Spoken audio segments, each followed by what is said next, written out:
Happy Friday, everybody. The sauce today is a very particular sauce.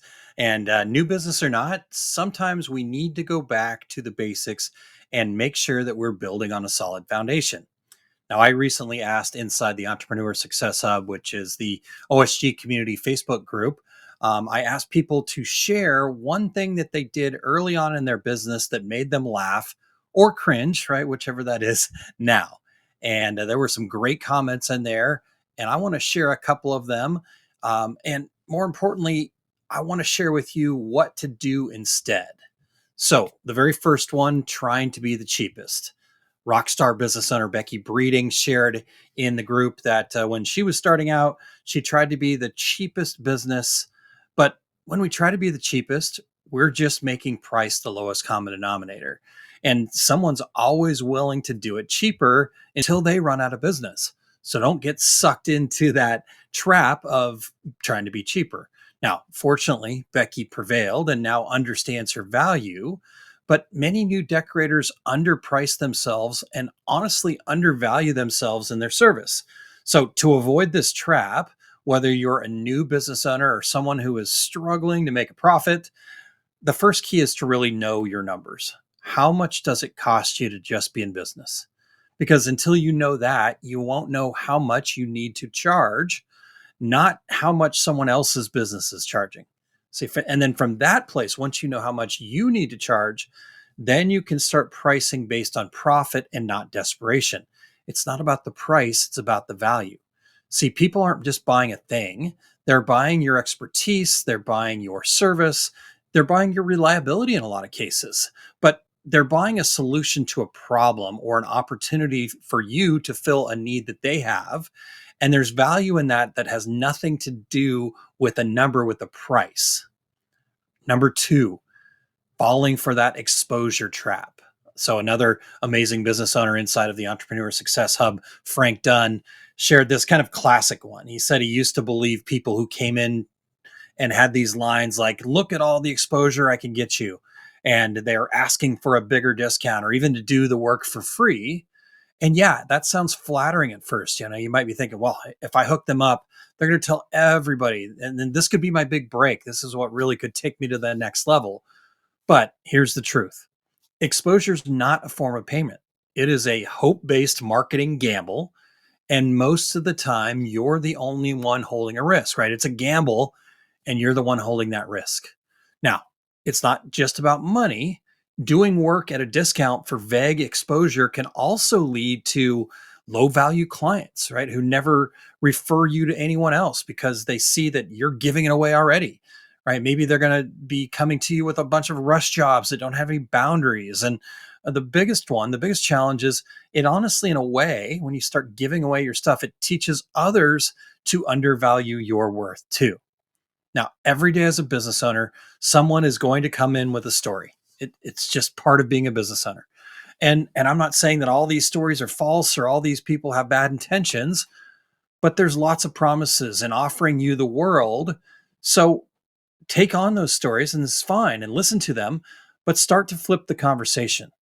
Thank them for the opportunity to be given exposure, and then start asking them a lot of questions. Ask them about who their audience is. Ask them if they'll agree to maybe just start by tagging you in a post or giving you a testimonial or setting up some sort of a referral arrangement in writing after they do business with you, right? Something where once you get the exposure, then they'll get the discount, because real customer interactions, they're partnerships. They're not favors or empty promises. Real opportunities come from mutual respect. And as a business, you've got to figure out a way to start saying no to the wrong deals so that you can start creating more space in your business for the right deals. And then the third thing that I want to share with you guys is skipping the business plan. I mean, I see it all the time. And trust me, I get it. I've been there and even have days today where I know my business plan needs some attention. But I always realize the struggles that my business might have are directly related to not having an up to date roadmap.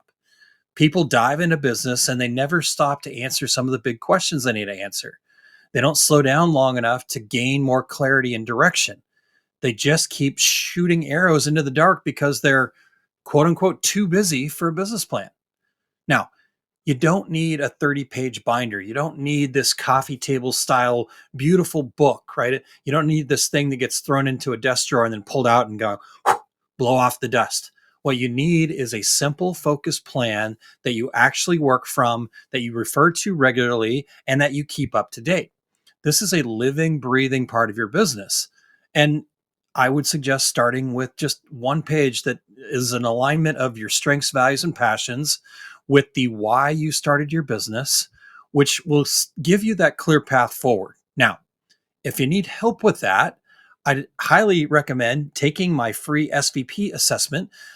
And you can do that at osg.link/SVP, and I can help get you started. But business plans, they're not complicated. And you don't need to have every little bit from every template out there on the internet, right? A lot of times people don't do a business plan because they just don't know where to start. And yes, the more that you document inside of your business, the easier your business will be. But let's start. Like, let's just get something in place to start. Start with that mission, start with that purpose, or as we call it here at our success group, your reason. And then from there, document these 5 things. That's it. Just these 5 simple things. Number one, your goal, right? From your short term goals to your long term goals, and some highlights about the plan that you have to achieve that. Secondly, document the relationships. Start with your role, your own personal role in the company when it's at its peak ideal of success. And then from that space, you know what holes you need to fill. And you can then start looking for other key people you'll need around you. Even if you never plan on having employees, success is a team sport. The third area of your plan to document is what I call the marketing groundwork. Simple questions, but take some time, take some planning, take some thinking. Who are your ideal customers? What is your brand and your values? And what are the products and services that blend your brand with your ideal customers' problems or opportunities that you solve?